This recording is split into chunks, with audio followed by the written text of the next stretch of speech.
Hola, yo soy Diego López y en este vídeo voy a enseñarte a crear un look tan guapo como este. Y la visita a las zonas glaciares me tocó particularmente.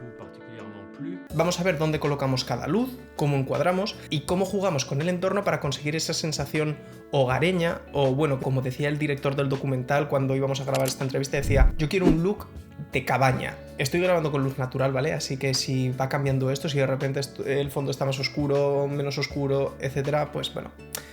es lo que hay. Yendo al lío, te voy a dejar por aquí el minuto exacto donde voy a empezar a desglosar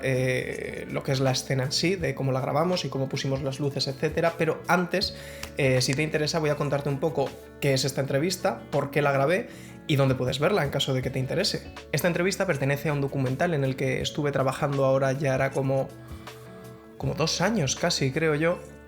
y que se llama The Melting Point y habla del deshielo de los últimos glaciares pirenaicos y te lo cuenta a través de 3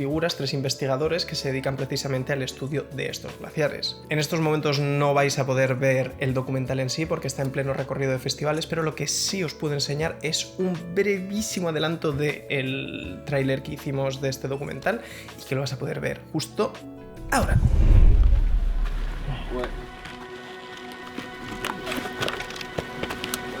En marcha. Pienso que hace mucho tiempo que los científicos alertan de la existencia de un cambio climático. Los glaciares del Pirineo son muy interesantes para su estudio porque son muy sensibles a cualquier variación. Son uno de los mejores indicadores de cambio climático que existen en el planeta. Si te interesa ver el tráiler entero y te has quedado con ganas de más, pues te voy a dejar el link en la descripción para que puedas ir a verlo. Ahora sí, vamos a focalizarnos en esta escena y vamos a ver cómo grabamos esto. Esto lo grabamos en Francia, o sea, tuvimos que salir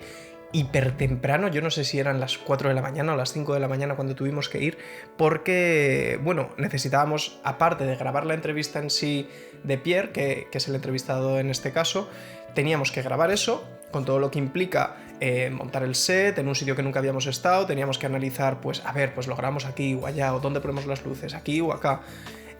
Y aparte de eso teníamos que grabar alguna secuencia que ya teníamos pensada y algunos recursos, pues en caso de que tuviésemos que necesitarlos, pues tenerlos grabados, porque es que no íbamos a volver a ir, o sea, era un viaje de 6 horas ida y otras 6 horas vuelta, o sea que ese era el único día que podíamos grabar. Así que nos plantamos allí, pues yo creo que serían, pues a lo mejor a las 10 de la mañana a lo que llegamos, no sé si eran las 10 o las 12, pero yo sé que la entrevista la empezamos a grabar como al mediodía, como el rollo a la 1 o así, y ya después creo que comimos. Y una vez llegamos allí, ya vimos la casa, porque el sitio donde lo grabamos es la casa de este señor que está en un pueblo perdido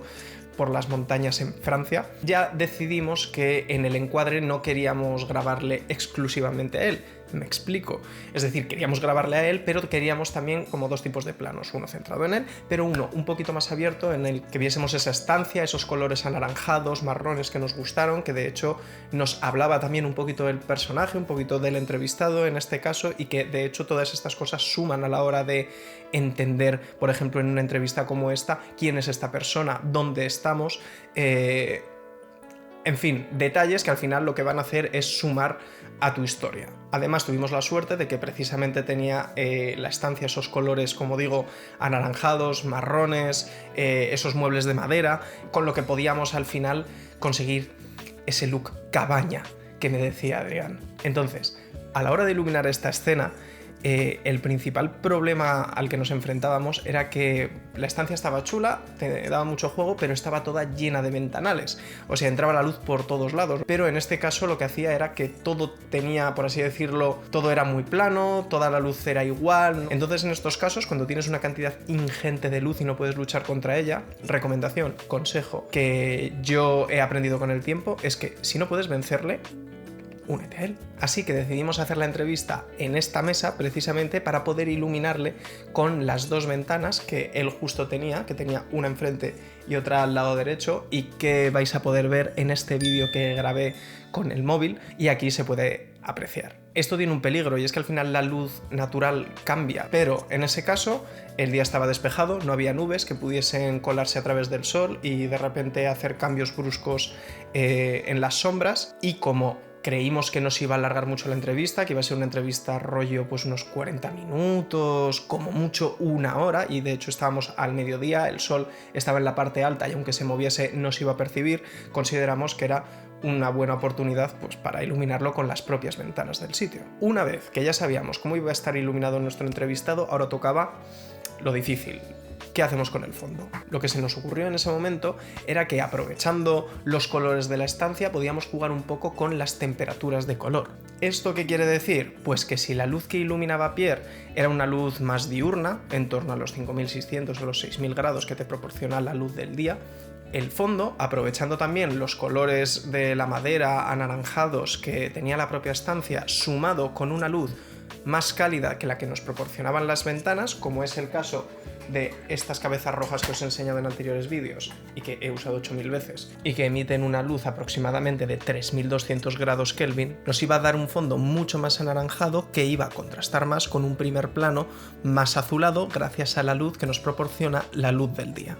creando más contraste y tridimensionalidad, que al final es lo que nos interesa buscar en cualquier escena que estemos grabando. ¿Cómo hicimos esto? ¿Dónde colocamos este foco? Pues exactamente lo colocamos detrás del sofá con un difusor enfrente para difuminar un poquito la luz y que esta no fuese tan dura. La razón de colocarla detrás del sofá es que, por un lado, pues obviamente lo tienes que esconder del plano porque no quieres que salga la luz, pero por otro era para justificar la luz que proporcionaba la lamparita que nosotros habíamos incluido en el encuadre. De esta manera, esta lamparita se convierte en una luz práctica que lo que hace es falsear esa luz que hemos puesto y justificar esa fuente de luz que procede aparentemente del techo. La otra luz con la que compusimos la escena fue de nuevo otra luz roja, exactamente igual que la que acabamos de enseñar, pero en esta ocasión la hemos puesto detrás del entrevistado, de abajo arriba y sin ningún tipo de modificador de luz ni ninguna difusión. Queríamos una luz dura para crear ese aura, por así decirlo, esa backlight alrededor de la cabeza y del pelo de nuestro personaje que lo iba a separar todavía más del fondo, y de nuevo vuelve a estar justificada esta luz por la lamparita con la que hemos compuesto en el encuadre. Por último, este ventanal que aparece en el lado izquierdo del encuadre es un ventanal que nos dio un poquito de dolor de cabeza porque quedaba raro que lo tapásemos para bloquear la luz que entraba de fuera, porque no quedaba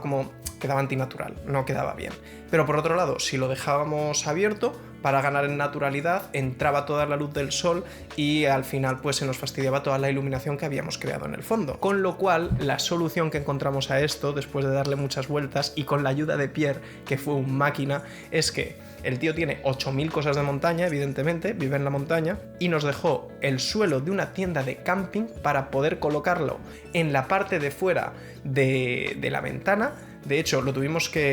hizo el propio Pierre, que cogió unos clavos y directamente los clavó en el balcón que tenía él ahí fuera, que nos quedamos flipando, en plan, tío, que es tu casa, pero yo qué sé, no le importó, pues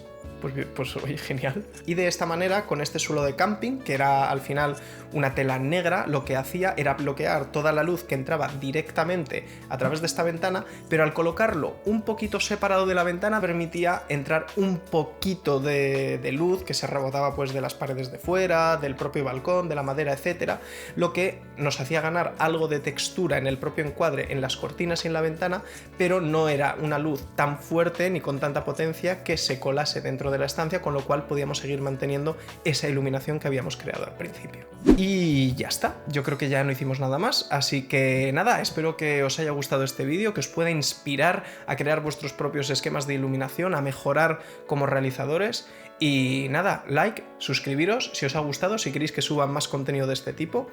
y nos vemos en el próximo vídeo. ¡Hasta luego!